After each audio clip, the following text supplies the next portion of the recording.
we've talked about the role of the sensory organs in guiding similarities and differences in perception, let's move on to talk about the role of experience.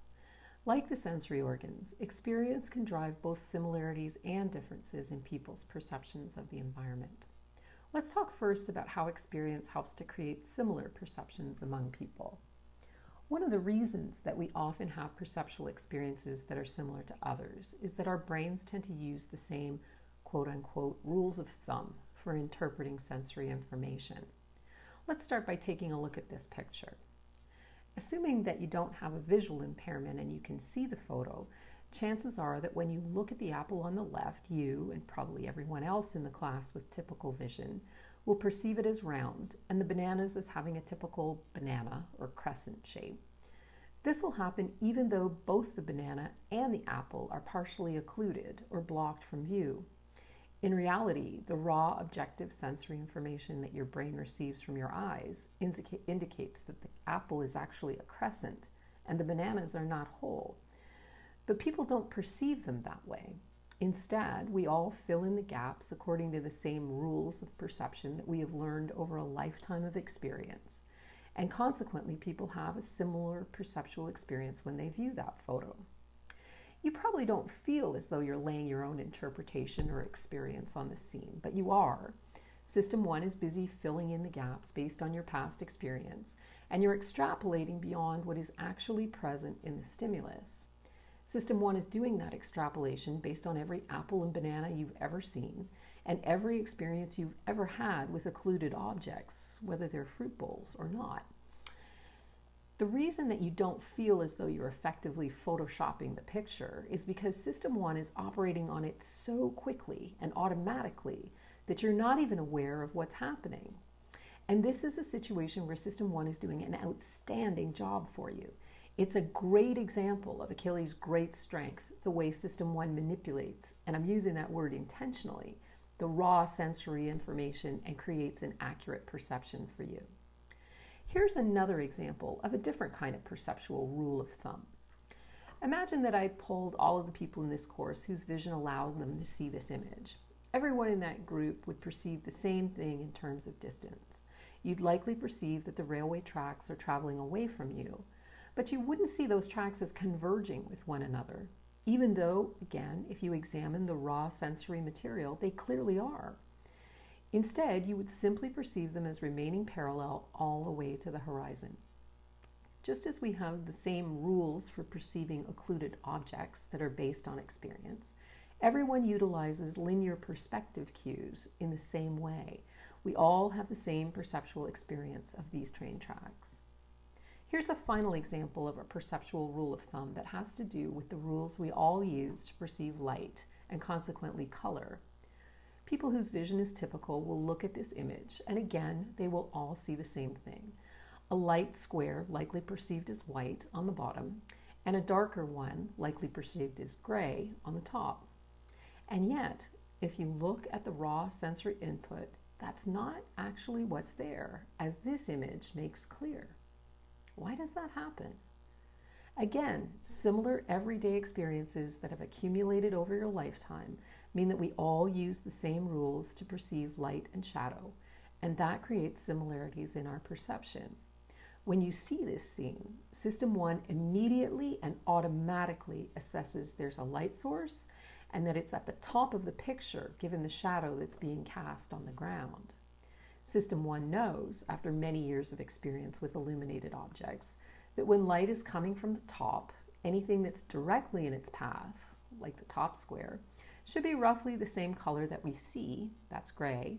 But System 1 also knows that the bottom square is in shadow, and so it mentally adjusts for the fact that that square's in a darker space, and in reality is probably likely lighter than what the raw sensory input suggests. That is why you get the perception of the lower square as being white. A quick look at this chessboard should bring this point home.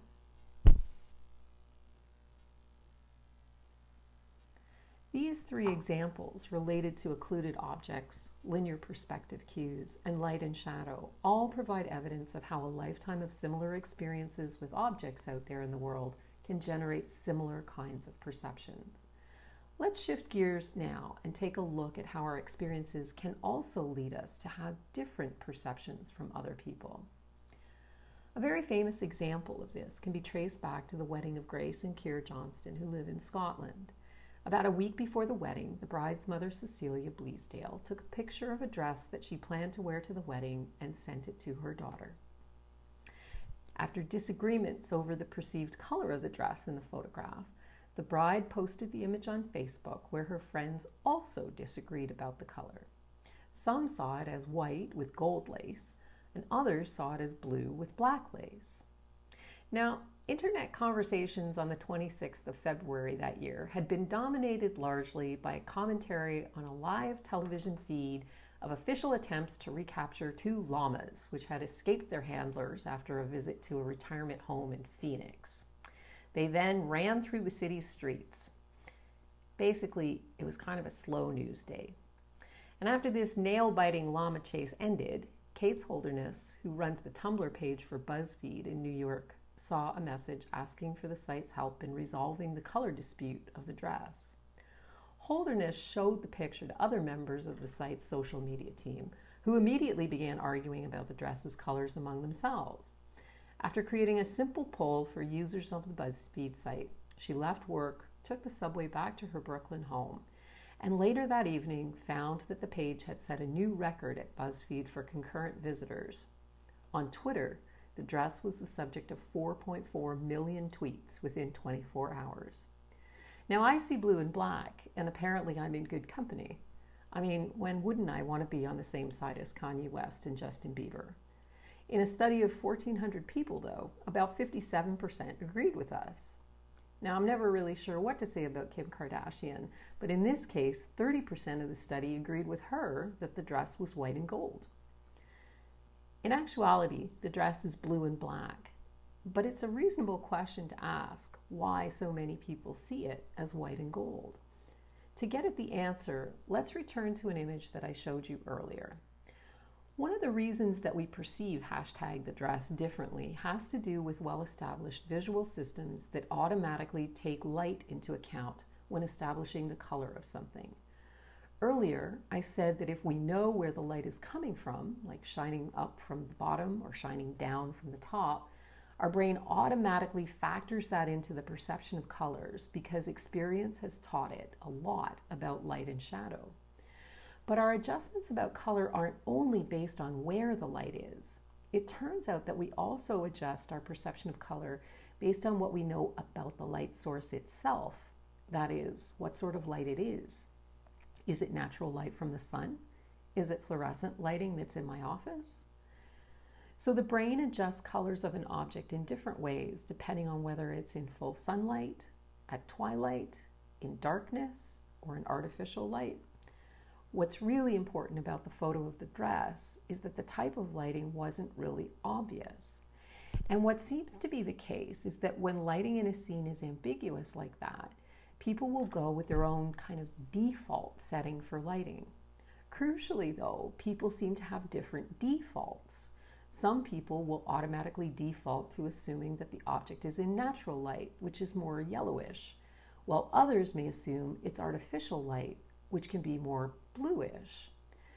But people's default is important because that's what determines whether and how the brain will correct for color when the type of light isn't clear. It's important to note that, again, this is an automatic process that System 1 is carrying out. It goes on outside of your awareness all the time. This next photo makes that idea a bit more clear. The middle photo is the original picture that was sent out by the bride's mother. On the left is the dress in a more yellowish light. On the right is the dress in a more bluish light. It's reasonable to ask why people might have default settings. Where do they come from? The answer is it's not totally clear, but there's some speculation that those different defaults may stem from our different experiences with natural and artificial light. It could be based on our sleep patterns, so people who are night owls and sleep all day may have more experience with artificial light, and so that kind of becomes their default. Conversely, people who spend lots of time outdoors during the day may assume that ambiguous lighting is natural light. Research in this area is ongoing, and no doubt we'll gain greater clarity on this point over the coming years. In the meantime, though, why don't you tell me the color of hashtag the shoe? Is it gray and green, or is it pink and white?